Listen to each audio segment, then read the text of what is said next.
Bueno, pues hola a todos, algunos ya me conocéis, para los que no, soy Javier, como ha presentado, trabajo en Telefónica como Platform Engineer en un proyecto que se llama La Cuarta Plataforma. ¿Lo conocéis alguno?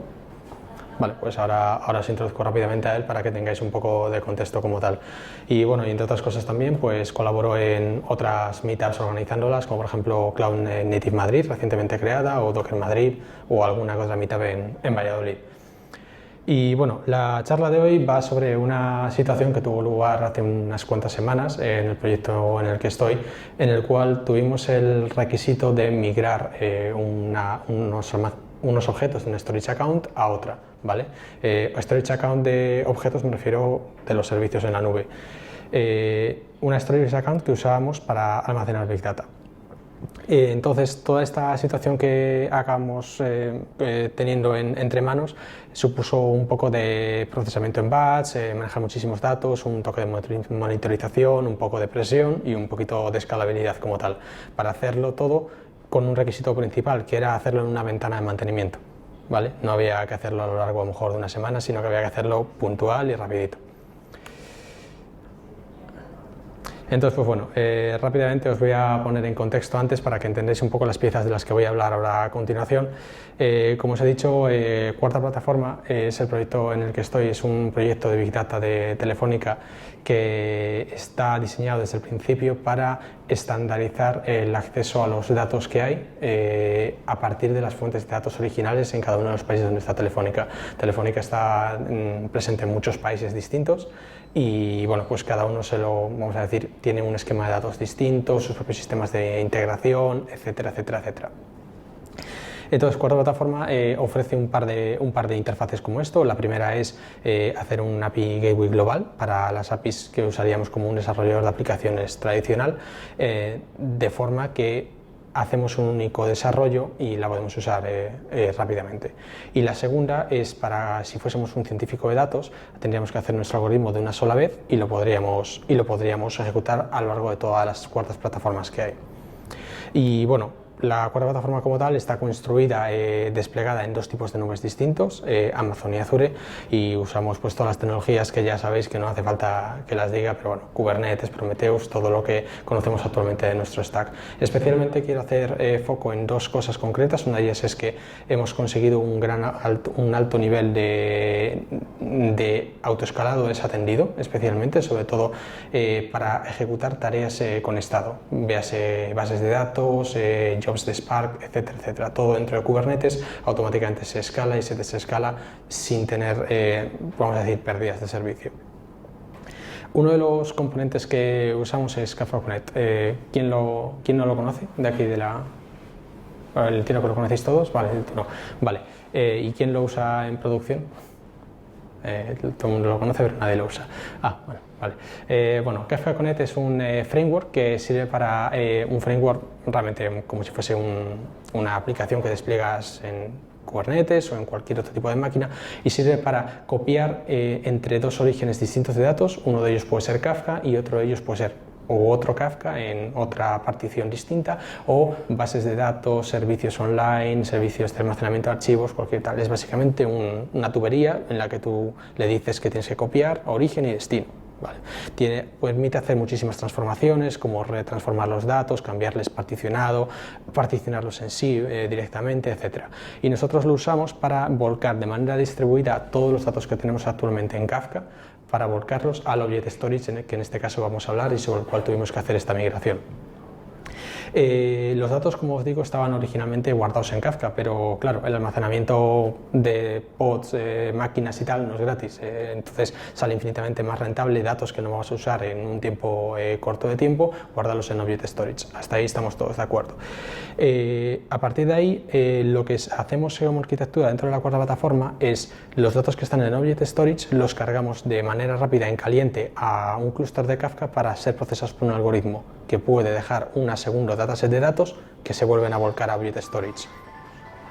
Entonces, Kafka Connect es una pieza súper importante dentro de Cuarta Plataforma para hacer todo este tipo de manejo de datos para interactuar con el Object Storage. Entonces, aquí es cuando viene el reto. ¿Cuál fue el reto? El reto fue copiar, fue copiar objetos entre dos cuentas de almacenamiento, dos buckets en el caso de Amazon, dos storage accounts en el caso de Azure. En este caso el reto principal fue en Azure, ¿vale? En Amazon no tuvimos ese problema porque no teníamos esa cantidad de datos en el despliegue concreto de Cuarta que estaba desplegado en Amazon, ¿vale? Así que me centraré solo en las peculiaridades de Azure, pero se aplica igualmente como estrategia para manejar almacenamiento de objetos. Entonces, teníamos que copiar datasets que estaban almacenados como objetos. Es que disculpad si se oye mucho con el micrófono. Tenemos que copiar objetos que estaban en un dataset y migrarlo a otra bucket con otro nombre distinto por un pequeño requisito de producto que había, que al principio pues ves ese requisito y dices, bueno, es fácil, ¿no? A lo mejor copiar unos cuantos archivos, podemos hacerlo como usando la palabra mágica en batch y lo dejamos haciendo y ya está, ¿no? Vino el requisito de que tenía que hacerse en una ventana de mantenimiento en la que teníamos permitido tener pérdida de servicio, pero como todo, es una pérdida de servicio limitada, entonces hay que asegurarse de que hay que hacerlo y de que puedes hacer siempre rollback, etcétera. Entonces, la copia era unidireccional de un lado a otro, no había que sincronizar entre dos cuentas, eso simplificaba muchísimo la operación, pero igualmente había que copiarlo. Y el principal, ¿cómo decirlo? La principal preocupación que tuve, al menos con mi equipo y transmití a mi equipo, fue que podíamos tener multitud de archivos pequeños. No era decir, tenemos un bucket con 500 gigas y tenemos archivos de 700 megas, va a ser copiar y va a ser todo coser y cantar. No, teníamos muy pocos gigas, aproximadamente unos 30, 40, 50 gigas, pero bueno, ahora veréis la cantidad de archivos que teníamos. Entonces, la solución más rápida posible fue decir, vamos a usar la propia CLI de Azure, tiene un montón de subcomandos, Azure Storage Blob Copy, y a correr, decimos el bucket de origen, el bucket de destino. ¿Cuál fue? También teníamos otra herramienta que se llamaba AZCopy, que es un proyecto hecho en Go, también por la gente de Azure, que está especializado en hacer copias de muy alto rendimiento entre dos cuentas. ¿Cuál fue la razón por la que tuvimos que descartar AZCopy? Porque no podíamos automatizarlo. Requería interacción con una ventana de navegador para hacer login en la consola de Azure. Entonces, lamentablemente por eso estuvo descartado. Intentamos pensar que esto fue con muy poco margen de maniobra, intentamos ver el código fuente, hacer PRs y demás, pero era ligeramente imposible, primero que las aceptasen y segundo hacer un código de calidad para después ejecutarlo en producción para una herramienta tan delicada como tal. Entonces, a priori nos decantamos por AZ Storage Blob Copy y empezamos a usarlo. Primero hicimos un pequeño escenario bastante sencillo, que fue crearnos un bucket, llenarlo de archivos, 10.000 archivos para hacer una prueba, y cada archivo de 1 mega de tamaño. ¿Qué pasó con esto? Que tuvimos que completamente tachar esa herramienta por una simple razón, y es pese a que Azure, la herramienta esta de AZ Storage Blob Copy, tenía implementada una gran mejora que era usar server-side copy, es decir, si quieres copiar datos entre dos storage accounts de Azure, los datos no pasan por tu ordenador o por el sitio donde ejecutes la herramienta, sino que se copian entre ellos. La gran cantidad de archivos que había implicaba aproximadamente 2 operaciones por cada uno de los archivos. Uno de ellos era, primero leerse todo el directorio, no podía hacerlo de otra manera, se leía absolutamente todo el directorio de principio a fin antes de empezar a trabajar. Después empezaba a crear un archivo vacío en el nuevo storage account, uno vacío u otro vacío hasta llegar a los 10.000, y después de eso lo que hacía era rellenarlos. Entonces eran como 2 operaciones, una por cada número de archivos, más una operación de tiempo constante multiplicada por el número de archivos. Era altamente ineficiente y se nos iba completamente de la ventana, podía tardar 3 horas, 4 horas en listar 10.000 archivos, absolutamente una burrada. Entonces nos tuvimos que decantar por otra herramienta, que era Rclone. ¿Alguno de aquí conoce Rclone? Veo que tú. Vale, Rclone es conocéis seguramente rsync, por supuesto, pues Rclone es una herramienta que intenta emular y sustituir a rsync, pero orientado a proveedores de almacenamiento online, especialmente como por ejemplo Google Drive o proveedores más serios de Enterprise como S3 o cualquier otro que se os ocurra. Permite hacer copias entre ellos, permite hacer copias de uno a otro, permite hacer copias de uno a la encriptación de otro. Es lo que principalmente usan sobre todo los consumidores de de un subreddit. Bueno, en Reddit conocéis, hay un montón de grupos en Reddit, pues hay un grupo en Reddit que se llama Data Hoarders y es básicamente un grupo de personas que se encarga de acumular información y presumen de cuánta información tienen guardada. Pues esta es una de las herramientas que usan principalmente para hacer sincronizaciones entre dos nubes o entre su equipo local y NAS, así que tiene muy buena fama la herramienta y la decidimos usar. Yo la había usado personalmente y la decidimos usar como tal. Vino otro inconveniente. Llegamos al primer dataset. El primer dataset que tuvimos que copiar, y todo esto fue a modo de entrenamiento, ¿vale? No fue la ejecución final, simplemente fue la parte de entrenamiento para ir viendo cómo de viable era, para no hacer sobreingeniería, sobre todo en el proceso, sino hacer la alternativa más rápida y simple. El primer dataset que teníamos que copiar era de métricas de la plataforma. Y esas métricas de la plataforma se usaban sobre todo pues, para prever costes y casos de uso futuros, de cuánto se iba a usar en la plataforma y tal, y era un volcado completo de todas las métricas que teníamos usados en nuestro Prometheus. Tenemos un adaptador oficial que vuelca métricas de Prometheus a Kafka, y a partir de ahí nuestro conector de Kafka Connect las volcaba al Object Storage. Ahora mismo es adaptador oficial, si lo queréis usar en esa sola dirección, volcar datos de Prometheus a Kafka, lo tenéis disponible en la web oficial de Prometheus.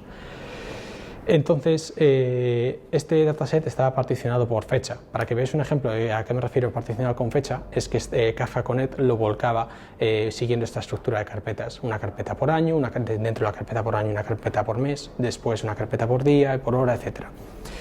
¿Qué pasó?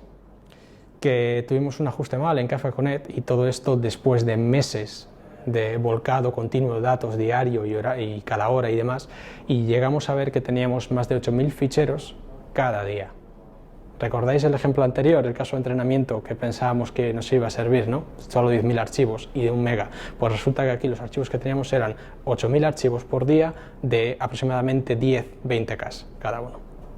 Mucho más pequeños y una cantidad inmensa de archivos, aproximadamente 614.000 archivos. Solo para esta copia. ¿Cuál fue la solución? Pues nos decidimos, vamos a ejecutar rclone. Sin más, lo dejamos ejecutando y al cabo de media hora vuelvo otra vez a mirar el estado de la máquina, una sola copia, ¿vale?, de rclone, y me encuentro que tiene unos picos de CPU altísimos, que la memoria RAM está súper alta. ¿A qué se debe todo esto? rclone parece que hemos descubierto, no lo hemos mirado todavía en profundidad, tiene un memory leak en el cual, cuando quieres hacer una copia de una gran cantidad de archivos, va acumulando todo el grafo de todo lo que tiene que ir procesando hacia atrás. Entonces el consumo de memoria siempre va subiendo, ¿vale? ¿Y qué pasa en una aplicación Go cuando el consumo de memoria sube? Que el garbage collector tiene que entrar mucho más fuerte, cada vez mucho más fuerte. Hay una charla súper buena en la Commit del año pasado sobre los garbage collectors en general y cómo el de Go es especialmente ineficiente para grandes consumos de memoria. Os la recomiendo. Entonces, pues esto fue claramente el vistazo como tal. Estamos ya consumiendo 20 GB de memoria RAM y unos picos de CPU continuos durante 30 segundos. Vamos, eso no iba a funcionar. Entonces dijimos, vale, ¿por qué no ejecutamos, en vez de un rclone para toda la carpeta de métricas, varios rclones, uno a lo mejor por año? Bueno, por año no había tanto, uno por mes o uno por día. Entonces ejecutamos a lo mejor 80 copias paralelas de rclone, unos por días. Lo conseguimos, funcionó perfectamente, incluso en una sola máquina, sin ningún problema, un consumo máximo de aproximadamente 1 GB de RAM entre todo, y el tiempo de copia lo redujimos a 6 minutos. 6 minutos en paralelo. Hasta ahí estábamos diciendo, va, esto lo tenemos dominado, no va a pasar nada peor. Tenemos un segundo dataset, en el cual era un dataset de auditoría, ¿vale? Guarda absolutamente toda la información de los usuarios finales que usan la cuarta plataforma, pues lo he dicho, pues a través de mensajes de Kafka, a través de Kafka Connect al Object Storage. El problema es que estaba también, sí, particionado por fecha y por User ID. ¿Os imagináis alguno cuál sería la estructura de carpetas de esto? Sí, ¿no? Lo que esto significa es que básicamente el número de carpetas, según entramos al dataset, es tan grande como el número de usuarios que tengamos en la plataforma. En este caso, para el dataset que estaba habilitado en este momento, teníamos aproximadamente unos 2 millones de usuarios, o sea, activos como tal en la plataforma, lo cual había en el primer nivel ya 2 millones de carpetas. Si os dije antes que AZ Storage Blob Copy tardaba en listar 10.000 archivos casi una hora, imaginaos lo que podía tardar en listar casi 3 millones. Absolutamente una burrada. Fue un error que, a diferencia del otro, que era un poco más sencillo porque era la cantidad de archivos que teníamos que volcar por cada archivo, perdón, la cantidad de mensajes que debíamos de agrupar en un mismo archivo, que era el flux size de Kafka Connect, que lo teníamos demasiado bajo y producía un montón de archivos, pero el particionado temporal era muy correcto. En este caso tuvimos el problema de que el particionado en sí ya estaba incorrecto.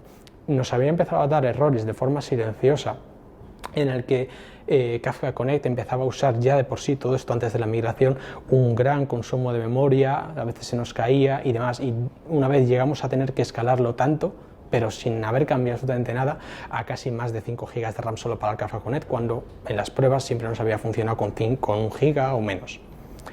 ¿Cuál es la razón de esto? Y es Kafka Connect, por cada ruta de particionado, necesita preallocate un espacio de memoria de aproximadamente 5 megas.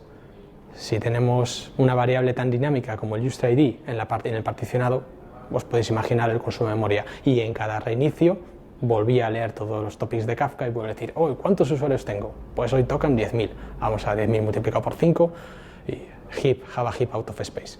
Entonces eso fue principalmente uno de los inconvenientes que ya empezamos a ver, pero no sabíamos el por qué hasta que cuando vimos, hoy tenemos que sacar los datos de Kafka, vamos a verlos.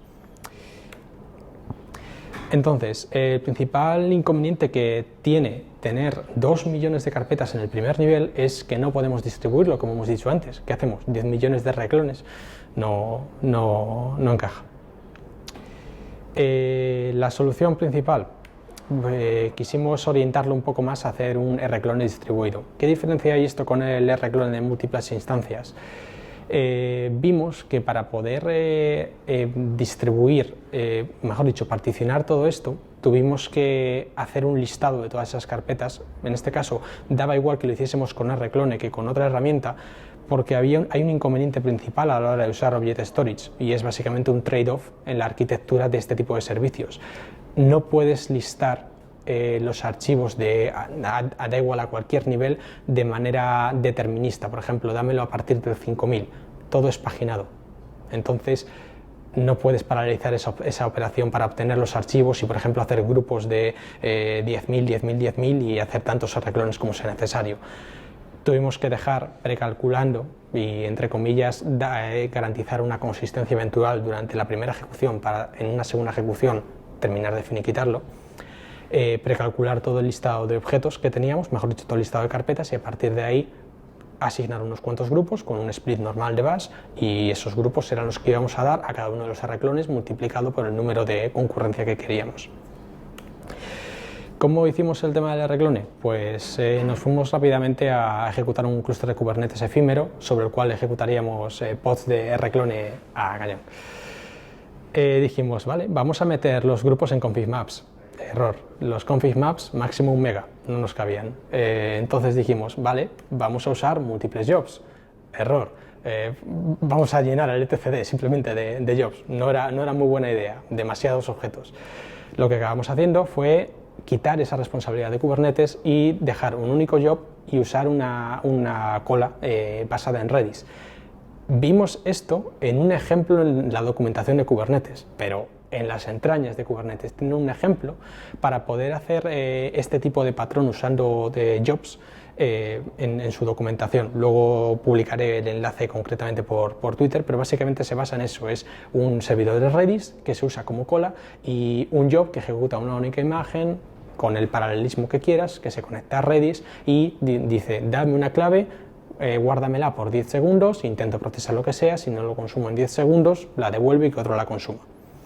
Eso unido a las ventajas que ya nos daban los jobs, que es, por ejemplo, que automáticamente nos van a reiniciar los pods en caso de que fallen, van a seguir consumiendo el nivel de paralelismo que queramos, etcétera, etcétera. A partir de aquí dijimos, vale, vamos a aprovecharnos ya de hacerlo milimétricamente exacto, porque ya que, entre comillas, va a salir demasiado caro, al menos la operación de migrado no va a ser algo que se pueda hacer desde un ordenador como tal, vamos a usar el autoescaler y nuestra experiencia que tenemos en el autoescalado. Lo principalmente que hicimos fue usar un único auto-scaling group en una única zona de disponibilidad. No queríamos tener tráfico entre zonas de un mismo clúster, no ganábamos nada teniendo esa alta disponibilidad en ese caso, y ganábamos muchísimo debido a la gran cantidad de pods que teníamos.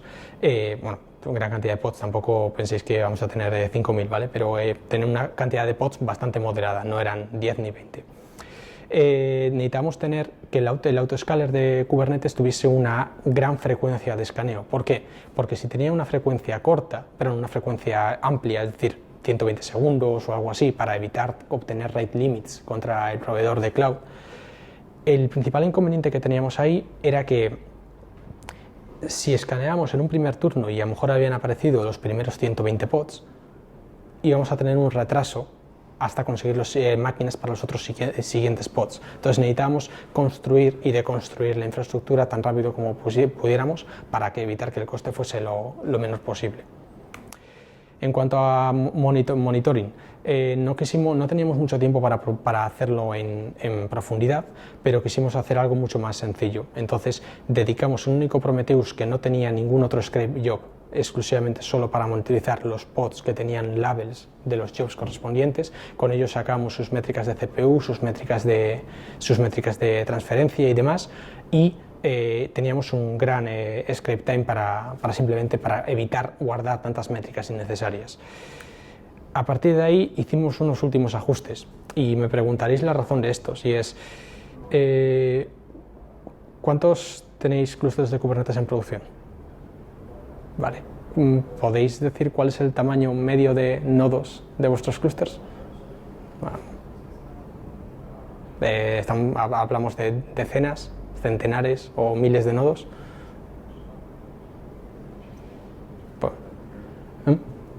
50. ¿Habéis llegado a ver los logs que produce vuestro driver de red de Kubernetes a la hora de gestionar la asignación de una IP a un pod para registrarlo y que Kubernetes lo sepa? Por ejemplo, Calico. La cantidad de peticiones que hacen es increíble, pero me refiero de que es completamente ingestionable, en mi opinión. Es lo que realmente no permite que Kubernetes escale horizontalmente, porque todo se centraliza en el control plane y requiere mucho tal. Principalmente lo que vimos fue que vamos a hacer que los pods que van a generar los jobs no tengan CNI. No nos importa tener más máquinas, pero más pequeñas. Queremos tener la automatización de Kubernetes, pero no queremos tener el overload de un driver de CNI, porque no vamos a tener un montón de servicios conectándose entre ellos, solo va a haber un montón de servicios hablando contra uno solo. Entonces creamos un montón de máquinas mucho más pequeñas, donde estaban todos los R-clones, usando el host network. Recordar también que esos pods de R-clone no escuchan en ningún puerto, solo se conectan. Entonces varios R-clones pueden compartir el mismo host network sin ningún problema. Con eso nos ahorramos absolutamente todo el tráfico que generaba el driver de CNI, en este caso Calico. También lo probamos con WIF y vamos, el máster pudimos rebajarle su capacidad de una manera mucho más tolerable. Los resultados. Esta fue la prueba final que acabamos haciendo, porque sí, os adelanto de que esto no lo acabamos ejecutando en producción, porque había una forma mucho más simple a todo esto, pero había que convencer con datos y con realidad, ¿no? La solución simple fue simplemente reusar la storage account que ya había en vez de copiarla, porque no era realmente tan crítico, era un poco más decisión de producto como tal. Pero esta fue la prueba final que acabé ejecutando y fueron copiar 39 millones de archivos con una concurrencia de 300 R-clones, 5.000 TPS, bueno, bastantes más de hecho. En 45 minutos teníamos que listar todas las carpetas que os dije antes, entonces tuvimos que ejecutar antes de esa simulada ventana de mantenimiento 45 minutos un único proceso para listar todas las carpetas, hacer el particionado y repartir los grupos para meterlo dentro de Redis, ¿vale? Y luego 120 minutos la copia. 120 minutos la copia, 5.000 TPS, más o menos. Y todo esto, el clúster autoscaler aproximadamente generaba entre 70, 80, 90 nodos de 4 GB de memoria RAM. Y automáticamente todo esto, los pods, debido a que el job tenía una política de solo reiniciarlos en caso de fallo, cuando terminaban todos, terminaban en completed, los pods liberaban su espacio y el clúster autoscaler veía que podía matar esos nodos porque esos pods ya habían llegado a su fase final. Entonces toda la operación era como quedaba súper limpia. A partir de aquí, pues esto fue la experiencia de decir, vamos a hacer súper rápido un procedimiento de emergencia para copiar datos de un lado a otro, y bueno, pues unas cuantas lecciones aprendidas, sobre todo no a la hora de diseñar el procedimiento, sino también a la hora de prevenirlo, porque la principal causa fue, una de ellas es el flux size de Kafka Connect. Podemos aumentarlo, no hay ningún problema. Por evitar de tener archivos de 1 mega versus archivos de 10K, no vas a ganar nada en velocidad para tu algoritmo, en este caso, y luego el particionado en este caso de un dataset de auditoría en el que nunca se ponga una variable tan dinámica en el primer nivel. Sería mucho más ideal, y además te daría un KPI gratuito poner en todo caso ese user ID al final de la cadena. ¿Por qué? Porque tendrías el número de usuarios activos por día o por hora. Igualmente acabamos también viéndolo, porque eso suena muy bien en la teoría y dices, me da un KPI gratuito. Fue ahí donde acabamos de ver el principal problema con Kafka Connect, y que acababa generando 5 megas por cada ruta de particionado, por lo cual tampoco era una solución 100% correcta, porque Kafka Connect podía escalar su memoria, mejor dicho, aumentar el consumo de su memoria en base a la actividad de la plataforma, y no queríamos eso. Kafka Connect está pensado para batch, para copiarlo tranquilamente, para eso tenemos Kafka, que va a hacer de buffer, etc. Entonces, a partir de aquí, pues ese es el resumen. Aquí tenéis mi Twitter si queréis seguirme y hacerme alguna que otra pregunta. Y bueno.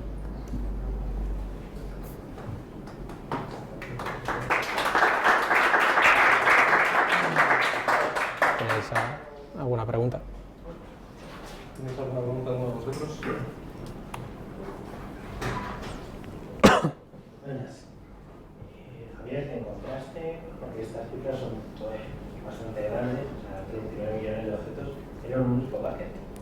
En un único bucket. Pero no alcanzaste ningún límite de la plataforma, porque Azure tiene unas cosas, establecer unos límites un poquillo justos. Tiene límites duros, pero no tiene límites blandos. Es decir, por ejemplo, en el caso de S3, si esto nos hubiese pasado, tendríamos que haber descolgado el teléfono para hablar con Amazon como tal, porque Amazon, por ejemplo, tiene un límite de copia de que si te avisan claramente, si vas a superar 300 operaciones por segundo de put, tienes que avisarles para preparar su bucket. Esto en Azure no pasa, pero en Azure teníamos una cosa distinta, es 20.000 peticiones por segundo como máximo, pero no puedes superar eso.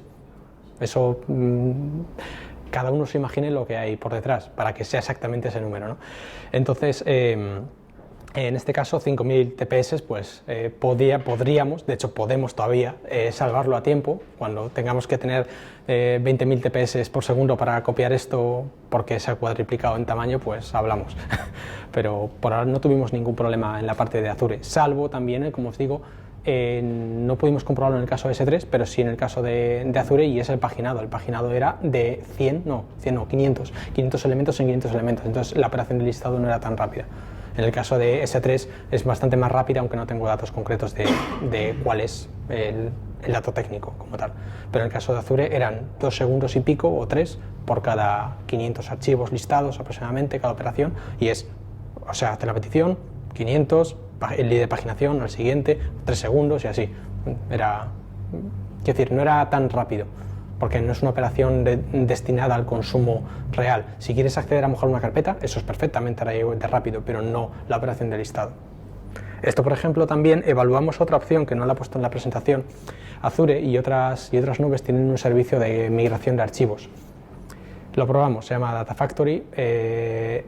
Costaba lo mismo que costaría esta operación, y tras 12 horas de ejecución solo había copiado 17.000 archivos. El principal problema que creímos que tenía era precisamente eso, la gran cantidad de archivos, no la cantidad de gigas, sino la gran cantidad. De hecho, si lo hacíamos copiando archivos, usando wildcard, él empezaba a copiar y se iba poco a poco, parecido al rclone de una sola ejecución, se iba como atascando, iba cada vez bajando más el número de peticiones por segundo. Pero si queríamos implementar algo parecido a un particionado, entonces ejecutar varios data factories en paralelo, los data factories ni siquiera arrancaban, porque tenían puesto, por ejemplo, usar un patrón, y le hemos puesto un patrón en el que dice escógete del usuario 100 al usuario 1000, del usuario 1000 al usuario tal. El tener que procesar un patrón les implicaba a todos los data factories leerse todo el directorio a la vez. Entonces era tirar el dinero. En ese sentido. Y por último preguntarte si, no sé si rclone implementa algún tipo de chequeo de integridad de que luego ha transferido bien nada. Eso es. En el caso de... Bueno, rclone como tal sí que lo implementa, te comprueba los MD5, depende de la nube, porque cada nube te da una historia. En el caso de Azure creo que te saca automáticamente el MD5 de los archivos, y en este caso puedes compararlo sin más, sin necesidad de bajarte el archivo y calcularlo tú mismo. Directamente es, confías en el valor de Azure, confías en el valor de tal. Tiene un flag para hacerlo estricto, tiene un flag para evitar que se use el server-side copy, que es rclone, en ese caso solo estaba gestionando peticiones, no estaba basando absolutamente nada por los rclones. Entonces sí que te garantiza me refiero a la consistencia de los archivos y demás. En este caso no tuvimos que ejecutar la operación de sync, porque rclone tiene un subcomando de sync, sino la operación de copy, porque en el momento en el que nosotros íbamos a ejecutar la primera operación de copia, en la simulación por decirlo así, justo se separaría el servicio, lo cual ya no se ingestaría ningún dato. Entonces copiamos esa primera parte, pero con los grupos que habíamos precalculado antes. Entonces si un usuario nuevo se había apuntado a la plataforma, ese no se le tendría en cuenta. Pero la siguiente operación de copia solo era copiar los datos que no se habían modificado tras la parada de servicio, de un bucket que ya no se iba a modificar. Entonces no necesitamos hacer un sync para correlar el estado absolutamente de los dos buckets para que fuesen idénticos.